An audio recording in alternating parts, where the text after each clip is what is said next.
can field your questions, or if there is any clarification that you may need from us. Yes, sir. Thank you, and I think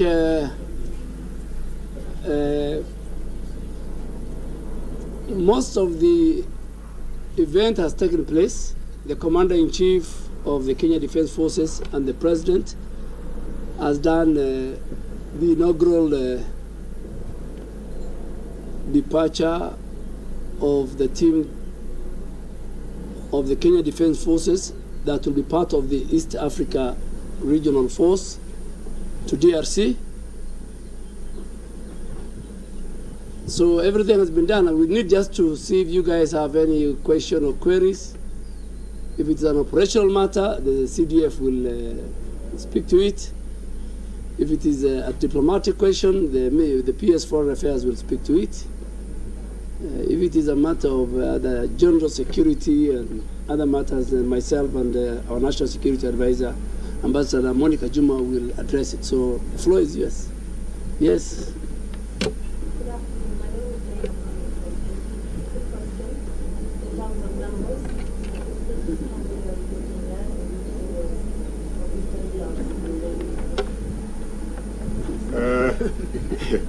We are very sometimes not easy to tell you numbers for obvious reasons, because the moment you say how many you are, then somebody who is waiting for you will know how to counter you. So for now, let's not talk about numbers, but let's talk about capabilities. We have the right capability to do the job. We will be going to Goma to start with, and then from there, as you know, the force headquarters under the leadership of Major General Nyaga is being headquartered there. It is a multinational headquarters with representation from all the countries participating. It is from there that they will plan on how to fan out into the various areas. So the first point of call would be getting themselves into the force headquarters that is based in 10 kilometers from Goma town, already established. So it's a question of populating it with staff, and for them now to decide how they want to undertake the various operations based on the mandate that they've been given by the Eastern African community. Last question. There is the people within the Goma area not happy with this situation inside that area. How will the DRC force be able to keep the calm? I think that one we leave to the UN, because what is happening currently, we have, as you know, the UN MONUSCO, a force that is there, a mission rather, and also there is the Force Intervention Brigade, which all belong to the UN. And therefore, until we get there ourselves as East African Community, and remember DRC is a member of East African Community, we are very hopeful that they should be able to receive as well, because we are coming to help. We've never been there before as East Africa Community, so hopefully they will accept us as we get in. Yes. Yeah, Richard Wood from the BBC. The question is, first of all, what we are the first ones to deploy Kenya in this case? Secondly is, could you just elaborate on what our interest is in this deployment? And thirdly, are we capable to succeed where others have failed, in this case, talking about the UN? Our interest, number one, is about peace and security. Our interest, number two, is that DRC is a member of the East African community, and DRC is within our neighborhood. So it's in our interest, our national security interest, it's in our economic interest, it is the interest of everybody. I think the last question is don't be pessimistic. Yeah, all of us together, the countries which are contributing troops, the UN and everybody, we want to have a stable, peaceful DRC. And wherever we go, we usually take peace. So I think now that Kenya is going, there is peace and stability at the end of the tunnel. No, we are not the first ones. Burundi is already there, and many other East African countries are there. One battalion of Burundi is there already. Again, messages here. Over the weekend, there were reports that the F-23 rebels who are the main actors in this theater had taken part of Kiwanja, which is not very far from Goma, or is on the outskirts. We're deploying our main forces at Kyiv. The history will be around Goma.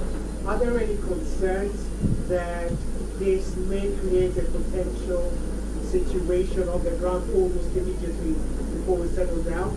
And how do we intend to go about this deployment on the ground, considering that the F-23 are not too far off? I know that we had a previous deployment which was a bit quiet for intelligence purposes or whatever, but are there any concerns about this latest movement by F-23 towards Goma? All those are operational matters, and how we're going to deal with our troops will deal with when they reach Goma with the M23. I think that's the operational issues that we don't want to discuss it. Correct. Yeah.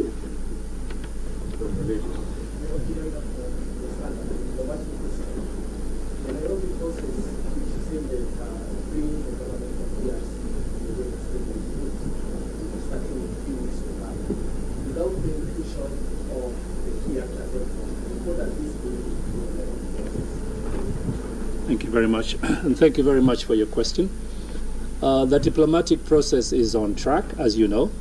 We have already had 3 consultations, and we have brought in over 56 rebel groups together here in Nairobi and in the Eastern DRC. And we have seen success, as you know, because the situation in the lower Kivus and in other parts of the DRC has actually markedly improved. The challenge that we face, as you rightly point out, is in the North Kivus.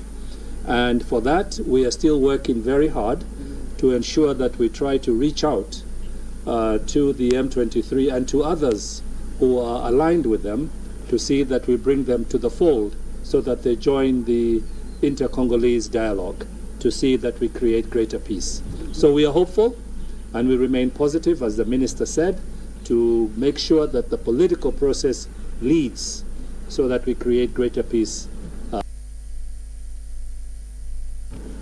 Can we have 2? Last one? The last 2. Last 2. Maybe let us give our chance Thank to you so much for this RFI. We'd like to know who's going to pay for these deployments and when the first troops will arrive in Goma. Let me give you a chance. Yes. It's a very good question. As you know, the East African heads of state made a commitment that they would seek to finance as much of this deployment as they can within their current resources.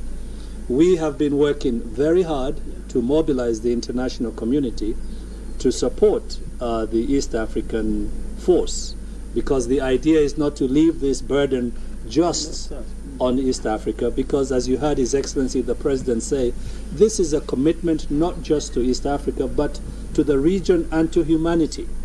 This has been a painful war that has been going on for 2 generations, and the international community, which has been spending billions through MONUSCO and other interventions, could just as well give some of that resource to the East African community. So the idea is to continue to reach out to the international community to get additional resources to support the East African forces. Have they agreed to give something, and how much do you need? And we are talking. They are engaged. Remember that we needed to get our preparations done. Our belief is that we shall be looking for a significant amount of money. That number depends on the amount of the capability that is actually deployed. So it will vary depending on the actual capability. But we are looking forward to the support through the media, actually, and through yourselves to get the word out that this support is needed. Let us have the last one. Yeah, and you had the President and the Commander-in-Chief saying that he's engaging a number of key actors, the Chair of African Union, the UN Secretary General, Antonio Guterres, and a number of other countries that want to. So it's not one day affair. It's building up, both from the diplomatic and from a security point of view. The last one? The last one.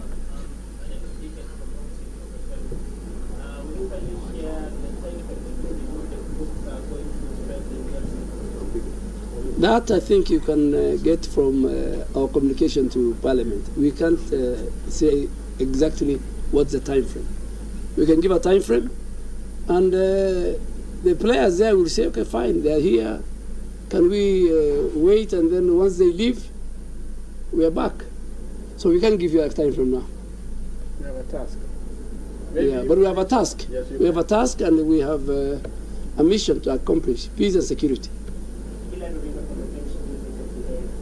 Like how much of an effect will this have on the other missions that Kenya is participating in, say like That's yes. actions where we've seen present classes like how much of an effect will this Yes, have on the other missions? Well, thank you very much. As you will all know, Kenya has been engaged in a range of peacekeeping missions, peace support operations across the world.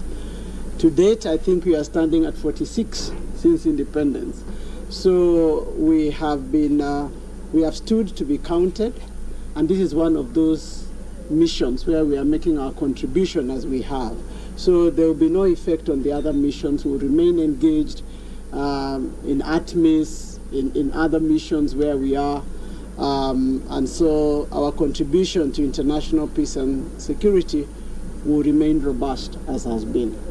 Just a quick one. The CDF saying that the one that is operating on the territory on the common border with DRC, are there plans to bring Rwanda on board to also cross over to help with containing the fire in DRC? I think the decision for this mission was already firmed up in the summit, and that is what is going to be guiding our operation and mission there. Thank you. Okay, thank you. Okay, thank you so much. Thank you so much. Yeah.